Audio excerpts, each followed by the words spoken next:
국회 탄핵소추단이 윤석열 대통령 탄핵소추안에서 헌법을 위반한 행위를 중심으로 진행해달라고 헌법재판소에 요청했습니다.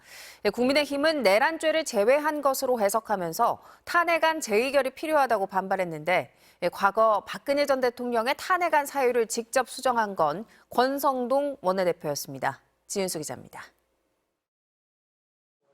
국회 측이 탄핵소추 사유에서 내란죄 혐의를 제외하기로 하자 여당은 사기 탄핵이라고 즉각 반발했습니다. 안고 없는 찐빵이 아니라 찐빵 없는 찐빵입니다.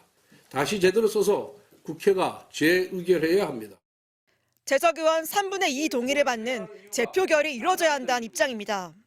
하지만 지난 2017년 권성동 원내대표는 지금과는 정반대의 논리를 폈습니다.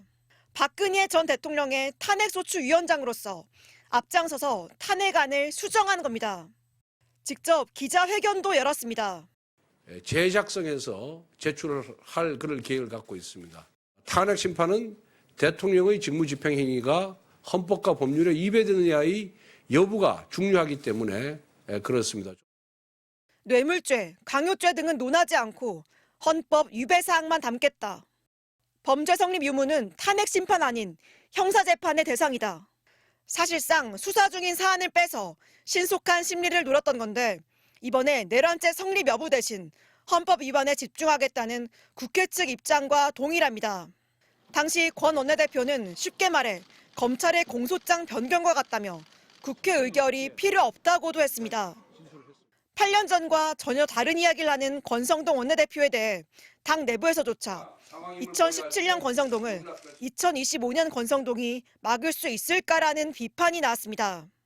이에 대해 국민의힘은 부분을 정리하는 것과 양대 항목 중 하나인 내란죄를 정리하는 건 무게와 논란 가능성이 다르다고 주장했습니다.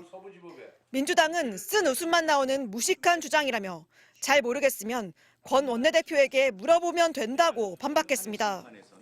내란죄 성립 여부를 다투지 않고 탄핵소추안에 있는 내란 행위들, 사유들이 헌법 위배에 해당하는지 여부를 주장해서 다투겠다. 이렇게 정리된 겁니다.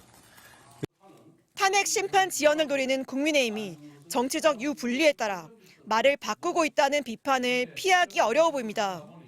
MBC 뉴스 지윤수입니다.